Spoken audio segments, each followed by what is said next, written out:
and later on sa ating theology as Reformed Baptist. As we all know, ang Reformed Baptist at times ay isang oxymoron for some people. They cannot accept that they can be together, those two words, yung Reformed at yung Baptist. And they think if you are Reformed, that means you should be Pedo-Baptist. You cannot be a Baptist. That is why sa maraming mga Reformed Baptists ang gusto nilang ipagamit sa ating mga Reformed Baptists ay mas faithful at mas honest daw or more accurate ang pangalang particular Baptist. Well, we cannot deny sa history ang particular Baptist at yan yung gusto nating mapag-aralan sa ating Sunday School. Last week we have studied ang first yung pinanggalingan ng mga particular Baptists. Now we are studying the father of particular Baptists, and that is William Kiffin or William Kiffen. So let us proceed sa ating lesson. Sa Hebrews 13:17, ang sabi ng scripture, "Obey your leaders and submit to them, for they are keeping watch over your souls, as those who will have to give an account. Let them do this with joy and not with groaning, for that would be of no advantage to you." Well, this is a very familiar verse, especially among pastors, because this is a direct command from the Lord that we need to obey our leaders, we need to submit to them. Pero ang mas gusto kong i-emphasize ay yung responsibility nila that they are to keep watch over your souls. And if there is this command from God that there should be an oversight sa mga members or sa iglesia from these people or ordained shepherds na pinagkaloob ng Diyos sa iglesia, then there is such a thing na kailangan nating i-emphasize sa ministry. And that is, of course, yung tutok na pagpapastor, or in some other language, it can translate into what we call longevity sa ministry. Well, in my lesson, I would like to argue that one of the things that we can learn from this father of particular Baptist is that he was able to stay long enough sa kanyang local church as a particular Baptist, enough for him to accomplish a lot of things para sa iglesia niya na maging matatag at maging mature, and at the same time makapag-influence ng mga churches. So, therefore, dito sa Hebrews 13:17, binibigyan tayo ng snapshot ng Panginoon paano dapat mangyari ang relationship ng iglesia at ng mga pastor, dahil ang sabi niya dito, pag hindi tayo nagkaroon ng ganitong attitude sa ating mga leaders, we will not be able to do our job with joy, and it will be with groaning, for that would be of no advantage to you. So in other words, ang pagkakaroon ng magandang relationship between the leaders at ng kanilang mga members, it's something that is advantageous for the church. Well, we have to talk about these things kasi ang mga particular Baptists, they are independent congregational, which means hindi tayo hierarchical, hindi tayo denominational, wala tayong church na kumokontrol sa ating sa atin sa taas. Therefore, meron tinatawag na fragility yung ating church government or church polity that we accept. But of course, we are willing to risk that reality because we believe ito ang tinuturo ng Biblia. Kung ito ang tinuturo ng Biblia, kailangan bantayan nga ng mga churches, ng mga Baptist, ang kanilang mga iglesia. Kasi walang sasaklolo na archbishop, walang sasaklolo na synod sa isang local church. Kailangan tayo magkaroon ng, according sa scripture, pagmamatsyag at pagsunod sa salita ng Diyos. Alam niyo, nung Friday, nag-meeting kami mula alas 6:30, alas 6 hanggang umabot kami ng alas 12. Yung technical working group, ginagawa namin yung church covenant, nire-revise namin, ina-update namin. At napakaganda ng mga kamis mismo no, na edify, natutuwa because of what we are being reminded of na sa Baptist, ang confession of faith natin na 1689, pagdating sa local church, pagdating sa chapter 26 na church, ay 15 paragraphs, while ang Westminster ay 9. Inadapt ng mga Baptist ang congregational, yung Savoy, na 15 paragraphs din. Meron silang mga paragraphs pagdating kapag may problema ang iglesia. Hindi ka dapat kagad aalis, hindi ka dapat kagad dapat ihintayin mo yung wisdom ng Diyos, ni Kristo, ng proceedings ng church. Huwag natin i-disturb ang peace. Bakit kailangan ito? Kasi nga, ang mga Baptist churches, wala tayong mechanism para kontrolin tayo ng nasa taas. Kailangan natin ng maging mapagpasensya sa isa't isa. At dito nakita ko yung wisdom ng isang William Kiffin, bakit tatawagin siyang Father of Particular Baptist, na kung ang church mo ay Baptist, you ought to gain the knowledge or that lesson from William Kiffin, pastoring for 40 plus years, and he was able to do a lot of things sa kanyang iglesia. Well, this is the Particular Baptist. We are called Reformed Baptist ngayon, and we believe that we are the true Baptist heirs of the Reformation, di ba? Mga Baptist pwede kasing, mga Baptist pwedeng Arminian, or pwedeng Calvinist. Ang mga Arminian, tinatawag silang General Baptist. Ang mga Calvinist, tinatawag silang Particular Baptists. Ang mga General Baptist, actually, galing sila sa mga Anabaptist. Ang mga Particular Baptist, pareho tayo ng belief sa immersion, but we did not come directly from the Anabaptists. So therefore, we came from what we call the Separatists or the Puritans. At alam natin, pag sinabing Puritans, we came from the Reformation. That is why pagdating sa Reformation, we are the true Baptist heirs ng Reformation. At last week, we studied yung pinanggalingan ng mga Particular Baptists. Ito yung progenitor ng Particular Baptist line, sabi ni Jim Renihan, yung JLJ Church, the Jacob Lathrop Jesse Church. 1616, si Henry Jacob, si John Lathrop ng 1620s, and then 1630s, pumasok si Henry Jesse. At ang magandang nangyari dito dahil naging independent sila, mula sa Anglican Church, umalis sila, hindi pa ito Particular Baptist ang JLJ Church, pero inallow nila na magkaroon ng discussion pagdating sa baptism. Kinwestiyon nila yung validity ng infant baptism. So therefore, inallow naman ng mga pastors nila. Kaya nga nagkaroon ng Particular Baptist. Alam nyo, ang mga Particular Baptist na katulad natin, bunga tayo ng pag-aalaw ng mga pastors na pag-aralan ng isang doktrina na kahit tinohold ng maraming mga tao. So sa akin, as a leader, lesson yon, na challenge na hindi ko dapat i-mum or i-muzzle yung bibig ng mga taong gusto mag-aral ng salita ng Diyos, given na sa tamang doktrina at nasa tamang paraan.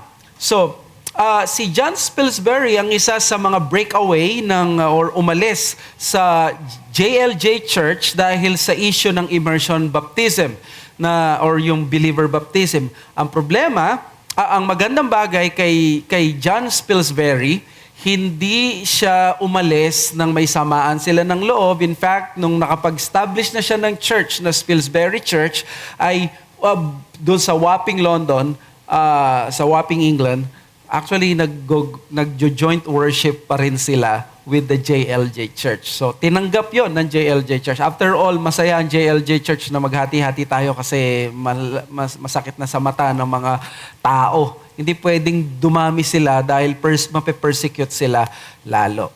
Okay? So, ang gusto nating emphasize dito, no? Nakatulong yung Irenic spirit ng mga pastors na it is not a hindrance to the health of the church and the propagation of the gospel. But on the contrary, it cultivated that spirit. Kasi ang takot ng iba ay theologian yan, hindi maganda, hindi magiging magaling na pastor yan.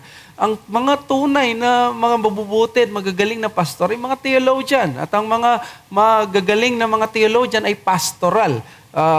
Di mo pwedeng i-dichotomize yun. Di dapat natin ikatakot kapag may isang pastor na theological siya, mahilig siya sa theology, but of course, at the same time, pag-pray natin yung pastoral heart. Pero itong si JLJ, yung tatlong pastor, no, si Henry Jacob, John Latrobe, tsaka si Henry Jesse, silang tatlo may Irenic spirit, especially si Henry Jesse, at nagkaroon ng ganitong conversation. Nakatulong. Salamat sa kanila, meron tayo ngayong particular Baptist. So, we emphasize this, no? Reformation is at its best when both leaders and members refuse to dichotomize falsely the need for rigorous study and genuine humility.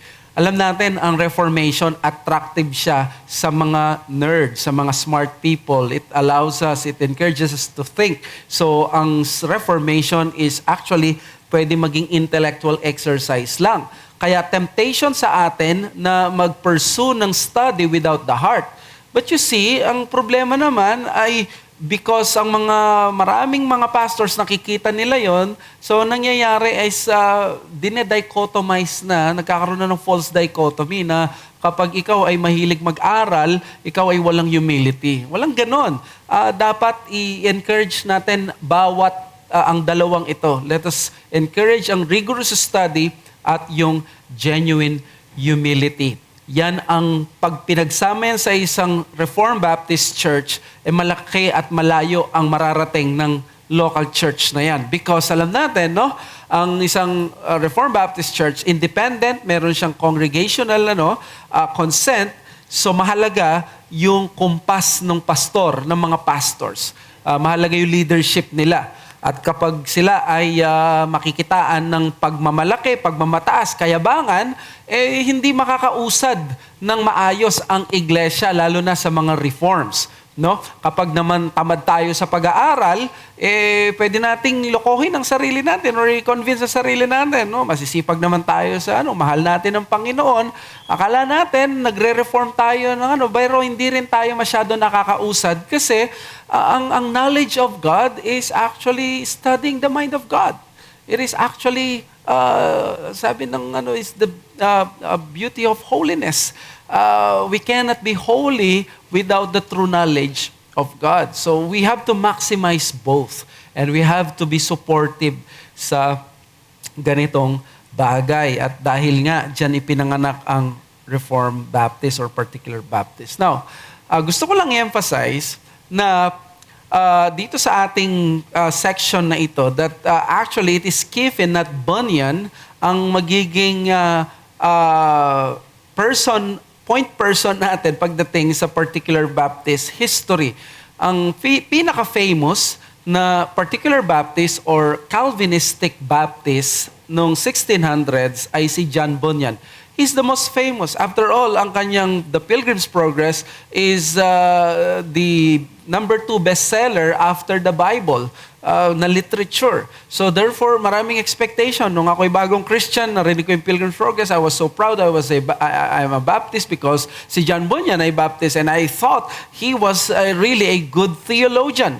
Well, he was a good preacher but not a theologian ng particular Baptist. Why? While John Bunyan may be the most popular Baptist in the 17th century, he is not the identifiable leader of Calvinistic Baptists. In fact, sa end ng lesson natin, nagkaroon sila ng debate ni William Kiffin and most particular Baptists did not side with Bunyan. Hindi nag-side ang maraming particular Baptists kay John Bunyan, kundi kay William Kiffin. Sabi ni Michael Haykin in the book Kiffin, Knowles, and Kitch. Nung panahon kasi noon, wala namang recorded, walang audio ngayon na nag-survive na paano i-pronounce or basta na susulat siya, nabibigkas siya, pwedeng iba-iba. Like Kiffin sa iba, Kiffin, as long as nandoon. In fact, yung Knowles, walang nakakalam kung paano talaga ito ibasahin. Sabi nila pwedeng Knowles or Kinolis. We do not know. Ang safe lang talaga ay si Kitch. I don't know how would you pronounce it otherwise. Kasi H, lagyan mo lang ng Kitch. That's letter K, that's Kitch. So, let's read itong sabi ni Michael Haykin. The Calvinistic Baptist heritage from the 17th century is a sorely neglected treasure of the various Baptist leaders from that era. Only one is well known today, John Bunyan, the immortal dreamer. Yet, interestingly enough, he was a relatively minor player in the advance of the Baptist cause during the 17th century. On the other hand, men like William Kiffin, Hansard Knollys, and Benjamin Kitch, who were instrumental in putting the Calvinistic Baptist cause in the map, are today complete unknowns. These three men have much to teach contemporary Baptists. So it's Kiffin, it's Knollys, at si Kitch. They are our three heroes pagdating sa Baptist history. So if you want to familiarize yourselves with particular Baptist history with your roots, you should go directly to these three men. Si William Kiffin, si Hansard Knollys, at si Benjamin Kitch. So Kiffin, Knollys, and Kitch were the three early pastors of particular Baptist movement that contributed much to the propagation and health of the Baptist cause. Remember, by 1640s, dito magpapastor si William Kiffin, kakaunti pa lang ang mga Baptist noon, ang mga particular Baptist. Ang First London Confession was published noong 1644. Noong 1644 na yun, there were only 7 particular Baptist churches in London. They were falsely accused as Anabaptists. So that was the time na si William Kiffin ay pastor na at kasama siya doon sa signatories ng First London Confession. Dito kay Joseph Ivy Mee, a history of English Baptist. This is an old Baptist history book. Sabi niya, on account of the early period at which he united with the denomination, the purity of his principles, the many services he rendered the Baptists by his influence with the government, and the active part he took for upwards of 60 years in everything which occurred respecting them, he seems to be entitled to the honorable appellation of the father of the particular Baptists. So, ang tinatawag at tinuturing na tatay ng particular Baptist movement ay si William Kiffin. Paano hindi mo siya tatawaging tatay? Siya lamang ang nag-iisa, wala nang iba, na signatory ng both ng First London Confession na 1644. Imagine mo tong dinosaur na ito. Pagdating ng 1689 ay buhay pa siya. That was, isipin nyo, ilang years siya. That was 45 years and he was still pastoring. Oh, I'm sorry, mali ang calculation ko kanina. Nilagay ko sa handouts ninyo, he was just pastoring for 40 years. But he started pastoring 1640. And he retired when he died ng 1701. That is 61. Mas matindi pa talaga kay John MacArthur. So si John MacArthur, he pastored this church ng 56 years. This man, 61 years. What a testimony. Kaya no wonder meron siyang, sabi ni White, a unique place of honor and influence among English Calvinistic Baptists. Pero alam niyo, pinagmulan nito, he was born in poverty yet providentially made wealthy. Meron siyang naging merchant siya, nagkaroon sila ng business doon sa Holland at talagang naging number 1 or wealthiest merchant siya sa London, to the point na yung hari mismo na si Charles II ay nangungutang sa kanya. Imagine mo, no? Yung hari nangungutang sa isang Baptist. Meron kayang ganito sa atin dito. Napaka-influential siguro nito. And he was really acquainted with kings. That is the reason bakit meron siyang ganitong honor. At eto ang maganda kay William Kiffin. Pinagamit niya yung kanyang kayamanan, yung kanyang influence para sa kingdom ng Diyos. Kaysa yung magpayaman lang siya sa sarili niya, maging komportable ang buhay niya, ganito ginawa niya.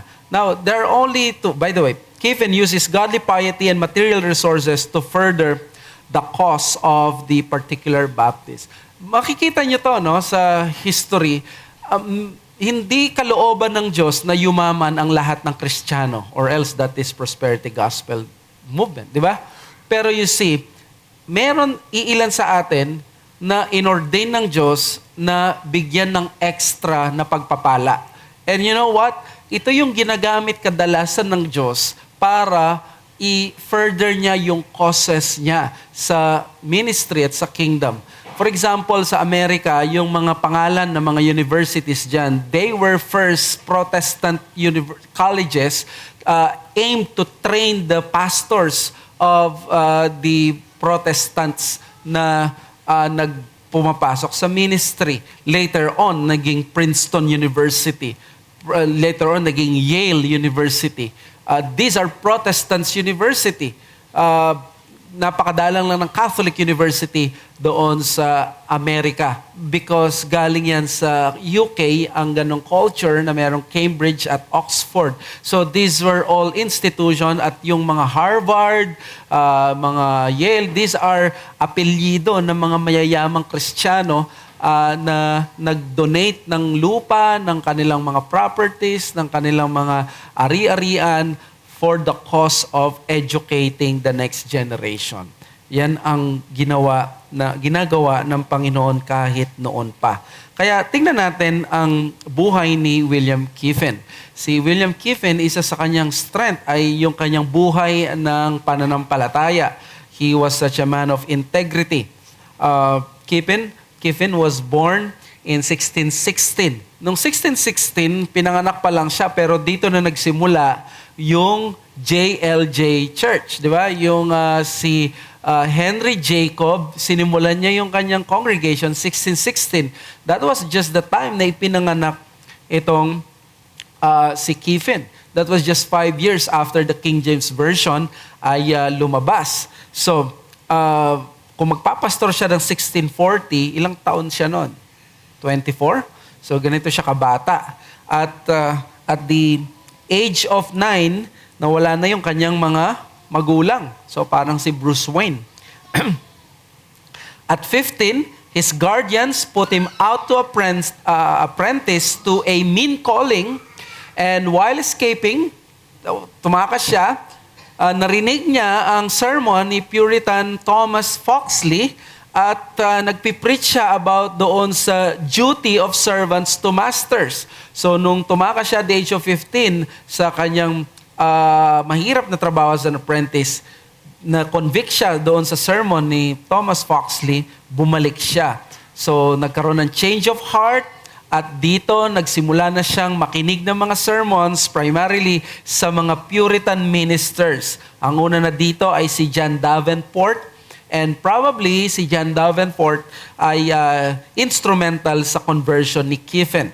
Ang ginamit ng Panginoon ay ang sermon sa 1 John 1:7.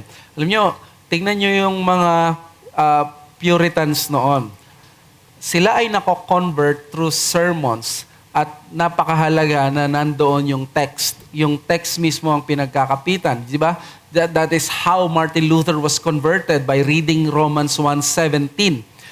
Si John Wesley doon sa Aldersgate Street, binabasa niya yung preface ng commentary sa Romans ni Luther, and they all knew itong power ng text sa scripture. Doon sa book ni Tom Nettles, I have also this one, 3 volumes ito, The Baptists, key people involved in informing a Baptist identity. Kinote ni Tom Nettles si William Kiffin, at sabi ni William Kiffin doon, "Every day I saw myself more and more vile and sinful. Pray I could not, and believe in Christ I could not. Yet I saw there was no proportion suitable to that evil nature, which I found working strongly in my soul. The blood of Jesus Christ, His Son, cleansed us from all sin."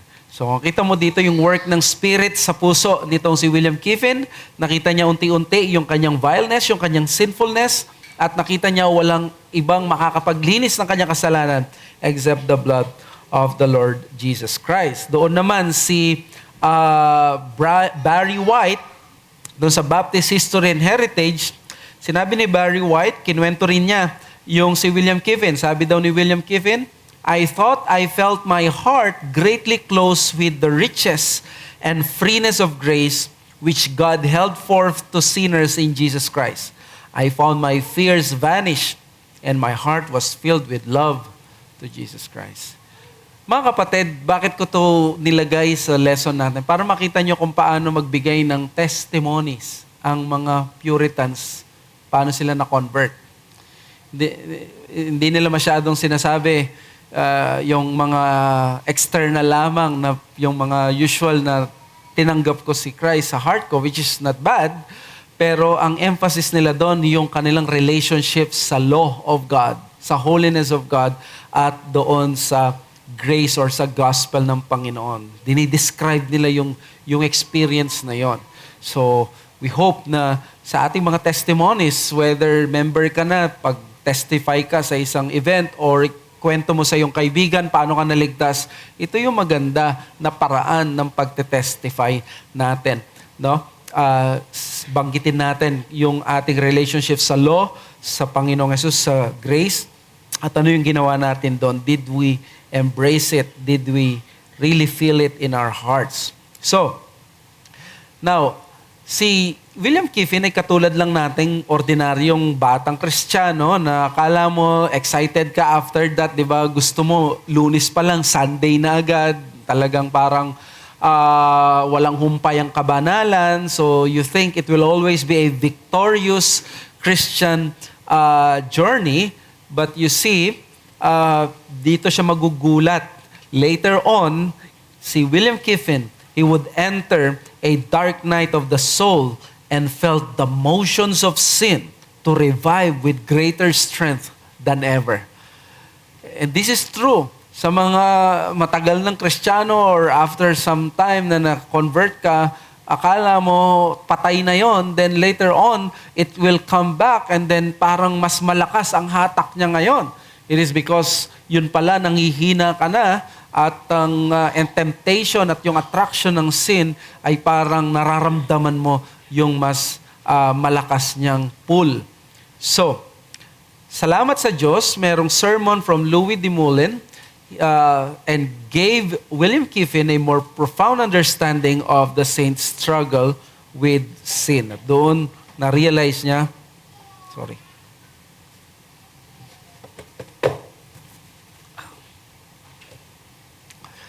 At doon, na-realize niya na natural lamang yung may struggle with sin kahit ikaw ay Kristiyano na. Kahit nga ang Arminian na si John Goodwin, natulungan siya para maintindihan na ang Diyos, inaalaw niya yung mga tao na maka-experience ng iba't ibang mga lakarin or yung mga paths. So, what happened later on para makapagpatuloy ang ating father ng particular Baptist, he joined a group of young believers in attending early morning lectures. In fact, meron pang mas maagang prayer time at yun yung kanilang ginawa na nalangin sila, nagkaroon sila ng ganitong mga holy activities. Dito na rin siya naging malago at na mas sharp ang pangunawa niya sa theology. Unti-unti na siyang makadiscover ng desire and gift for public ministry. He was 22 years old and by 24 years old, 2 years later, he will become a pastor of the Devonshire Church. So, nakita rin niya yung mga Puritans, na-disappoint din siya sa mga ibang Puritans. Bakit Puritans kayo, pero ginagawa nyo yung mga ibang bagay na ginagawa ng mga Anglicans na wala naman sa Scripture? So, natututo na siya na magkaroon ng discernment. At 22, he joined the independent congregation of John Lathrop. Dito, di ba, si John Lathrop, ito na yung 16, umabot na siya ng 1630s, if I'm not mistaken. Dito, magiging member siya at magpa-participate siya energetically doon sa discussion ng baptism. Di ba, at this time, ng 1630s, merong discussion sa JLJ Church, wala pa si Henry Jesse, pero nagsisimula na silang mag-question do sa validity ng infant baptism. So nag-side itong si William Kiffin kay John Spilsbury. Si John Spilsbury ang pastor ng unang particular Baptist church sa history, na pinakita ko yung picture na hanggang ngayon, may isang church sa London, sa Walthamstow Church, na nagkiklaim na yun ang church ni John Spilsbury.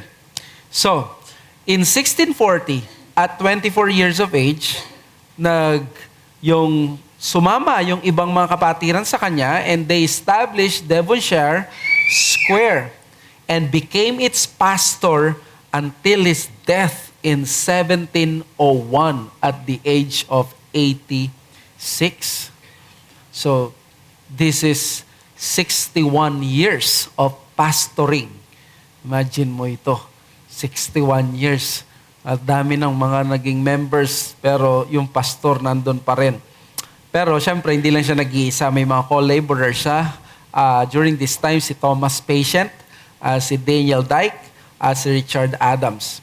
Si Kiffin ay on the side naman ng adversity, hindi siya stranger dito. Namatayan siya ng mga anak, 3 anak, at tatlong anak na lalaki at isang anak na babae. Dagdag mo pa dyan yung 2 niyang apo mamaya. In 1682, he lost his beloved wife of 44 years. This 44 years, it's so hard for you to start all over again after this. Sabi niya, her tenderness to me and faithfulness to God were such as cannot by me be expressed, as she constantly sympathized with me in all my afflictions.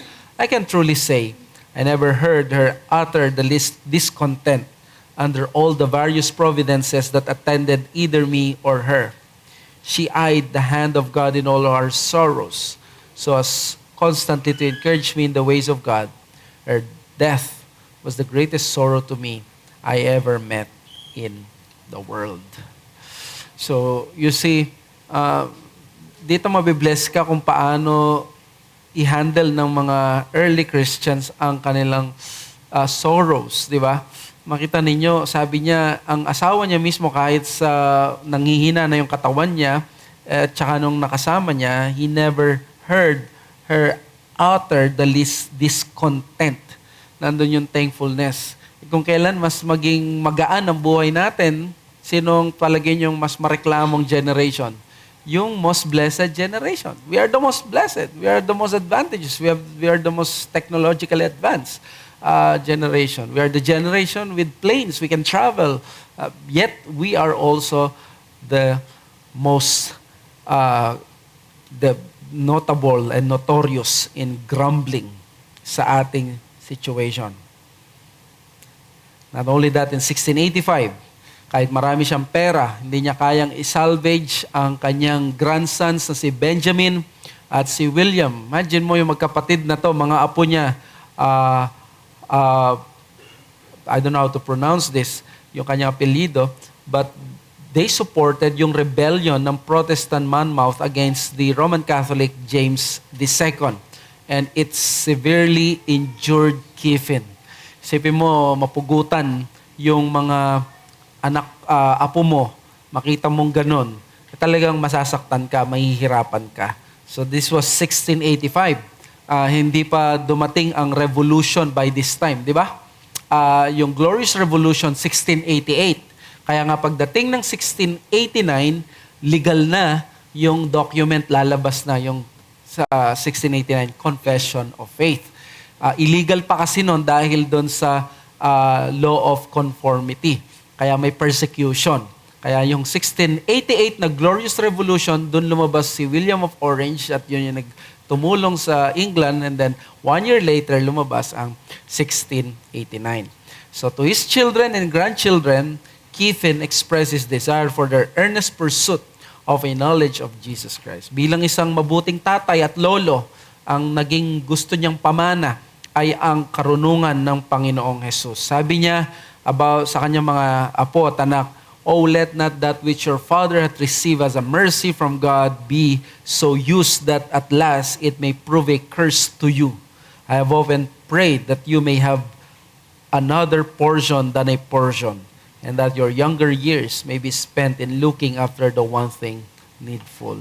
Ito yung mahalaga dito, no? Bilang mga bata, iniisip kasi ng mga kabataan, they have a lot of time, they are still young, they have this time, pwede nilang ipagpaliban. But you see, in the scriptures, ang mga nagpapaliban ay napapahamak. So, that is the life of piety ni William Kiffin. Let us now proceed. Ano ba yung naging contribution niya sa Reformed Baptist cause? This is a life of usefulness. Kiffin was considered by his opponents as the spokesperson of the Baptist cause. Ginamit niya yung kanyang pagiging pastor, matalino, at ganun din yung kanyang salapi para makapag-print ng mga literature, makatulong sa ministry. Tandaan natin, no, by this time, 1640s, ang mga Baptist ay pinagkakamalan silang Anabaptist. There is no such thing as parang Reformed Baptist. Bakit? Kasi ang alam nila, ang mga Baptist ay ang mga Anabaptist. Napakapangit ng mga ginawa ng mga Anabaptist. May mga iilang Anabaptist na mabubuti, and they were evangelicals. Sila Balthasar Hubmaier, sila Michael Sattler. Pero may mga extreme na mga Anabaptist pumunta sa isang lugar at sinabi nila they were directly talking to God, hindi nila kailangan ng law, gumawa sila ng gulo. So they practiced polygamy. So they had a lot of unruliness na ginulo nila yung society na yon. Kaya mula noon, nagkaroon ng bad name ang mga Anabaptist. Kaya ang alam nila, kapag naglulublob, pag nagbaptize ng adult, Anabaptist yan. Ganito ang mga particular Baptist, Anabaptist sila. So connotation sa kanila negative. Sila ay mga hindi reform. Sila ay mga extreme. Kaya nga ginawa nila, yung mga 7 churches na to, naglabas sila ng kanilang confession of faith. The First London Confession. At alam niyo yung ginawa nila, hindi nila ito pinublish, no, na binenta sa bangketa. Hindi, lumabas sila ng gabi at nilagay nila doon sa market, sa mga streets, yung papel at nakalagay doon the churches na Calvinistic Baptist but falsely so-called Anabaptist. So, si Kiffin ay isa siya doon sa mga pastors na signatory doon at siya ang isa sa mga kinikilalang spokesperson. In fact, tinawag din siyang masasamang pangalan, ringleader. Tinawag din siya ng mga iba-ibang mga nasty names. Pero ang isang ma-appreciate mo kay William Kiffin ay yung commitment niya to plant churches and form association. Kung nung 1640s, 7 pa lang kayo na mga Reformed Baptist or particular Baptist, you would want na dumami pa ito. Ang daming mga tao. And by the way, ang England, that was considered a Christian nation back then. So maraming mga Christians doon, pero alam nila, dahil sa pedobaptism, marami ang mga nasa error. So, he led the work to start congregations of the particular Baptists and form associations linked with the London leadership. He started chronicling the events and controversies in his now famous The Kiffin Manuscript. So, bakit marami tayong alam sa kanilang history nung time na wala pa silang mga recorded video, audio, wala naman tayong Westminster Assembly, kanya-kanya lang. Bakit meron tayong ganitong records? Dahil si William Kiffin nagsulat siya. Meron tayong Kiffin Manuscript. Doon niya kinuwento yung mga nangyari noon. Thankful tayo, no? Kaya pala mahalaga, no? Yung mga sinusulat din natin, yung mga nangyayari. And in 1653, exchanged fraternal letters that led to fasting and prayer in communion with Baptists in Ireland and Wales. So, nakita mo yung associationalism at yung fellowship ng ginawa nitong si William Kiffin. Pinag-bind niya at nagkaroon ng panawagan na magkaroon ng fasting and prayer ang mga Baptist churches. Hindi lamang yan, he had an oversight of evangelistic activities, printing, and circulation of literature. Di ba nga, may salapi siya, ginamit niya ito to further the kingdom of God. So, number 2, he used his wealth to further the kingdom, especially the particular Baptist cause. Usually, may mga Puritan books, may mga Reformed books, pero yung particular Baptist cause ay hindi masyadong na-emphasize. So, dito sa Baptist history, binanggit doon, kinote si William Kiffin, sabi niya, "It pleased God so to bless our endeavors that from scores of pounds, He brought it to many hundreds and thousands of pounds, giving me more of this world than ever I could have thought to have enjoyed." So, na-involve siya sa isang business na pumupunta sa Holland at naging number 1 siya sa buong London sa pagiging businessman. To the point na yung kanyang influence ay umabot pati sa hari. There was this story na nung time na ito, ang hari ay si Charles II. Ang king ngayon ay si Charles III, di ba? The Charles the First ay he was beheaded at doon nagkaroon ng parliament, sila Oliver Cromwell noong 1650s. By 1660s, doon nagkaroon ng great ejection kasi bumalik yung anak ni Charles the First sa throne, si Charles II, at gumanti siya. At alam naman natin, payback yon. So, dito si Charles II, humingi daw ng tulong sa kanya. Naglo-loan, humihiram. Sabi niya, meron ba tayo dyan? 40,000 pounds. That was a lot of money. That was big. 40,000 pounds. Di ba? Alam niyo yun, yung sa jet to holiday pounds yun. Sabi ng story, di naman, pero kinu-quote kasi ng maraming mga historians, pero may nagsabi na hindi ito proven kung totoo nangyari, baka chismis lang to. Pero most likely, dahil since kinu-quote ito, totoong nangyari ito, na umihiram si Charles II sa kanya ng 40,000 pounds. Alam mo yung ginawa ni William Kiffin, sabi niya, I won't be able to lend you 40,000 pounds, but I'd like to give you a gift of 10,000 pounds. So si Charles II, sabi niya, di okay, wala akong utang, binigay mo pa sa akin, libre. That was a lot of fortune by then, 10,000 pounds.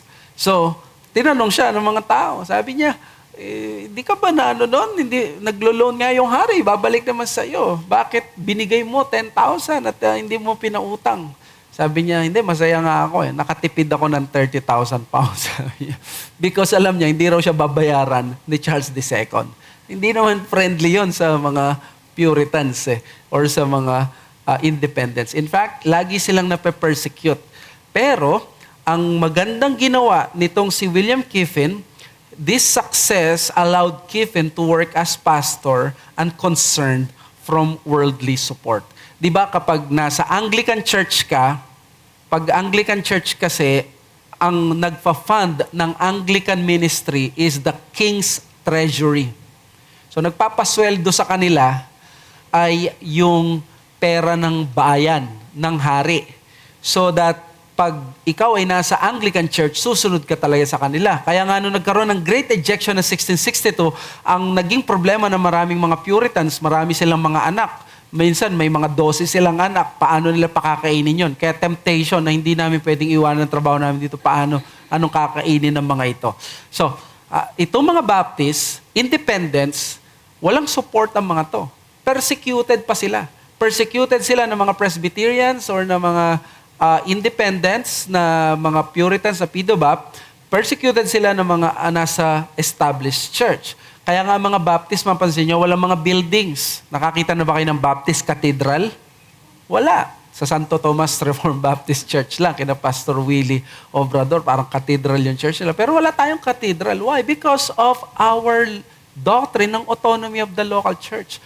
Ang autonomy ng local church, it effectively disallow the Baptist churches to be rich churches. Kung gusto mo maging mayaman na iglesia, denomination, maging centralized ka like the Catholic Church where one church controls all the money, all the power, maging centralized ka like the Iglesia ni Cristo. May ganun kang, and even the Southern Baptist Convention, bakit napaka-powerful nila at napakarami nila? Because sa kanilang offering, mayroon yatang percentage na mandatory na binibigay mo yon doon sa denomination mo. But the Baptists did not have like that. So ang mga Baptists nag-gather lang sila sa mga bahay, sa ilalim ng mga puno, sa kung saan-saan. Wala silang pera ang panggawa ng building. Napakahirap ng ganong So very discouraging ang trabaho ang Baptist, ang mga work sa Baptist Church. But with William Kiffin, one of the richest men in London, nagkaroon ng magandang opportunity ang mga Baptists.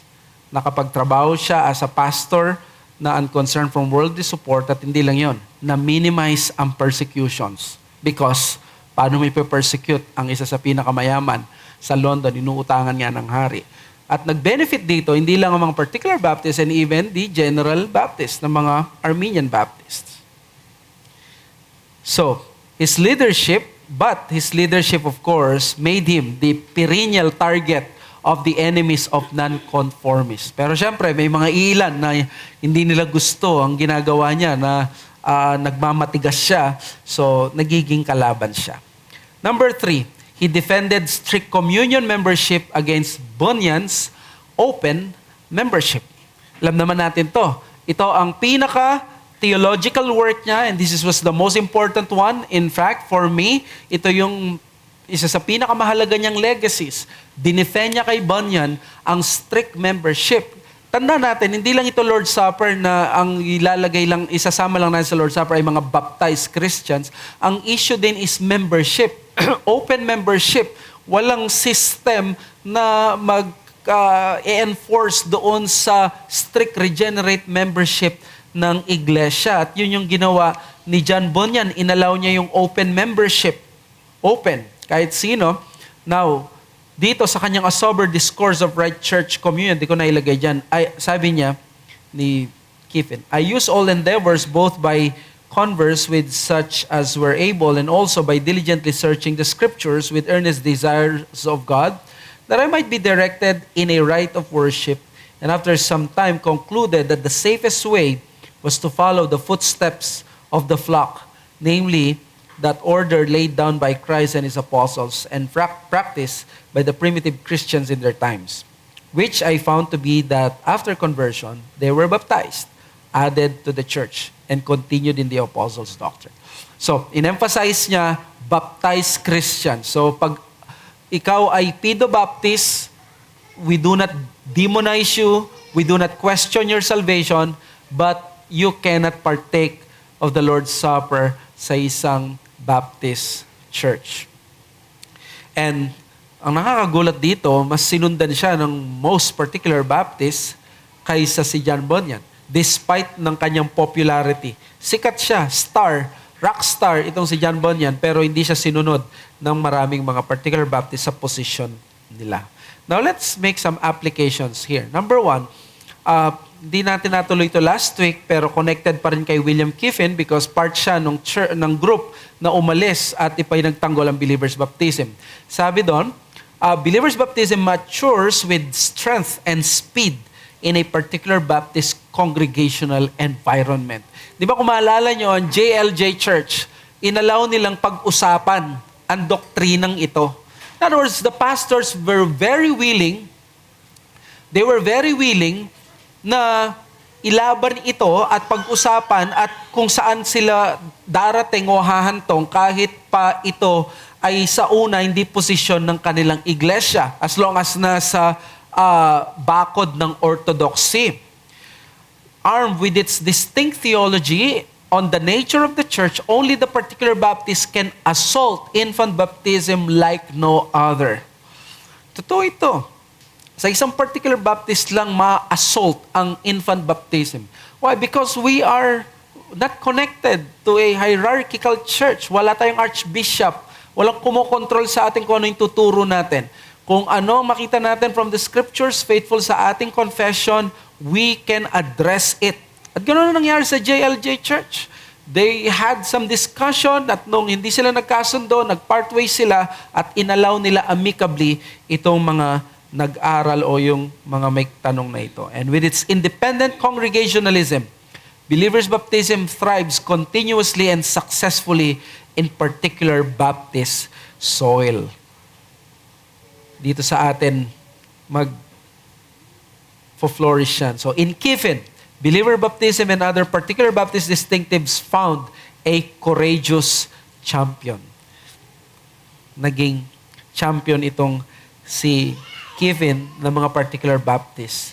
So let me just say this, in orthodoxy, we must pursue Catholicity. But in ecclesiology, we must insist on autonomy.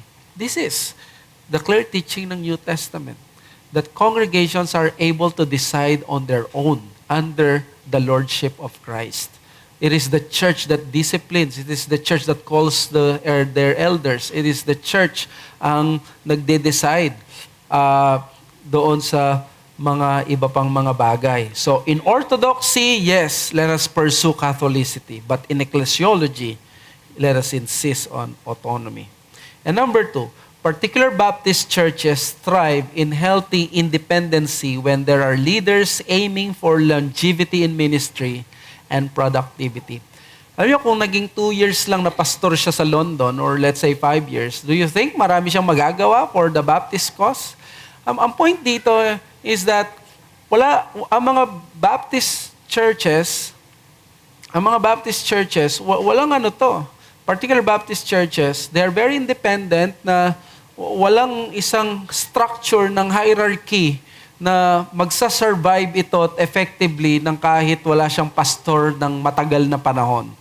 Na merong ipapadala laging ganito, from sa taas, ganito, ganyan. No. Ang particular Baptist church, magta-thrive siya sa kanyang healthy independency kung ang mga leaders nandoon nag-i-stay. Si Kiffin, he stayed in his church for 61 years. I'm sorry. It's not 40, it's 61 years, and he accomplished a lot. Katulad ni John MacArthur, marami siyang na-accomplish kasi hindi na niya kailangang umulit-ulit. Back to zero na naman. So, kaya nga, appreciate ko yung isang reminder sa akin ng isang kapatid dito na you have to take care of your health pass because we are aiming for longevity. And that is true. Diba? Ang aim mo, hindi ka naman magpastor at the age of 45, mukha ka na 65. Although maraming mga pastor ang papunta sa ganun trajectory, sana hindi. But this is the reality. And he led this church to maturity, which helped him to help plant other churches. Salamat sa Panginoon. So if you want a Reformed Baptist na maging healthier, there should always be that aim for those eldership na they would go for longevity. Kaya nga, ang turo sa amin sa seminary is, ang aim ng ministry is full-time.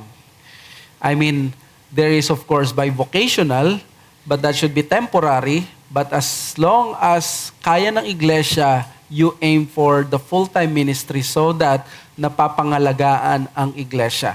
Mas naging healthy, mas naging strong ang particular Baptist cause dahil sa ginawa ni William Kiffin na binantayan niya for 60 years. Nagnatili siyang faithful sa kanyang calling.